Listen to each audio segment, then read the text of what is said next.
ଏହି ପୋଟଳକୁ ଆମେ ଗରମ ଭାତରେ କିମ୍ବା ପଖାଳ ଭାତରେ ଖାଇପାରିବା। ପୋଟଳ ଭଜାଟି ଦେଖିବାକୁ ଯେତିକି ସୁନ୍ଦର ଲାଗୁଛି ତାଠାରୁ ବେଶୀ ଖାଇବା ପାଇଁ ପୁରା ଟେଷ୍ଟ ଆସିଥାଏ।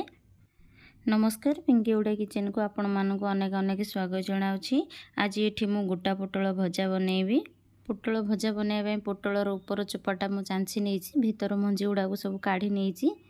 ପୋଟଳ ମଝିରୁ ଦୁଇ ଫାଡ଼ କରି ନେଇ ପ୍ରଥମେ ଗୋଟେ କଡ଼େଇ ନେଇଛି, କଡ଼େଇରେ ତେଲ ଦେଇଛି। ତେଲ ଗରମ ହେଲା ପରେ ସେଥିରେ ସୋରିଷ, ପିଆଜ, କଞ୍ଚା ଲଙ୍କାକୁ ଦେଇଛି। ତାପରେ ଏଥିରେ ମୁଁ ଭୃସଙ୍ଗ ପତ୍ରକୁ ଦେଇଦେବି।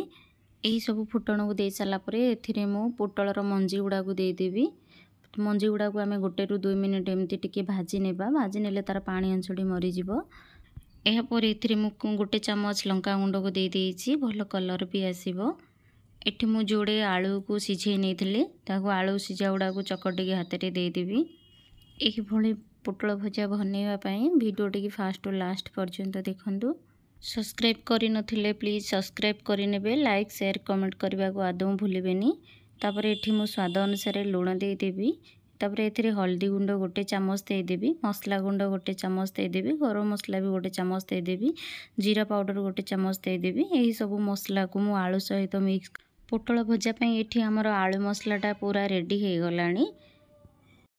ଦେଖିପାରୁଥିବେ ଏଠି କେତେ ସୁନ୍ଦର ଭାବରେ ଆମର ଆଳୁ କଷା ହେଇଗଲାଣି।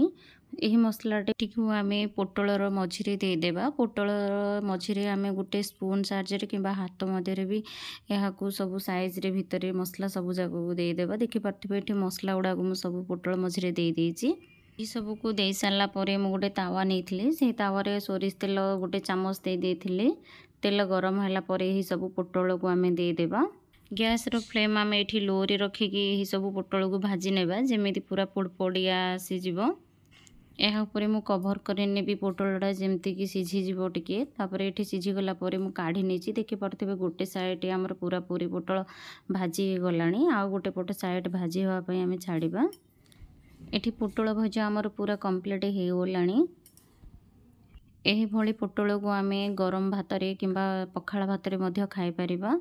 ପୋଟଳଟି ଏକଦମ ମୁସମୁସିଆ ହେଇଛି, ପୁରା କଲରଫୁଲ୍ ବି ଆସିଛି। ଦେଖିପାରୁଥିବେ ଏଠି କେତେ ସୁନ୍ଦର ଭାବରେ ଗୋଟା ପୋଟଳ ଭଜା ଆମର ପ୍ରସ୍ତୁତ ହୋଇସାରିଛି। ଆଶା କରୁଛି ଆଜିର ଭିଡ଼ିଓଟି ଆପଣମାନଙ୍କୁ ନିହାତି ଭାବରେ ଭଲ ଲାଗିଥିବ। ଭଲ ଲାଗିଥିଲେ ଲାଇକ୍, ସେୟାର, କମେଣ୍ଟ କରିବାକୁ ଆଦୌ ଭୁଲିବେନି। ଯେଉଁମାନେ ସବସ୍କ୍ରାଇବ୍ କରିନଥିବେ ପ୍ଲିଜ୍ ସବସ୍କ୍ରାଇବ୍ କରିନେବେ। ଆଜିର ରେସିପିଟା ତ ଆଜି ପାଇଁ ଏତିକି। ଆଗକୁ ଆଉ ଗୋଟେ ନୂଆ ରେସିପି ନେଇ ଆସିବି, ଦେଖିବା ପାଇଁ ଆଦୌ ଭୁଲିବେନି। ରହିଲି, ଜୟ ଜଗନ୍ନାଥ।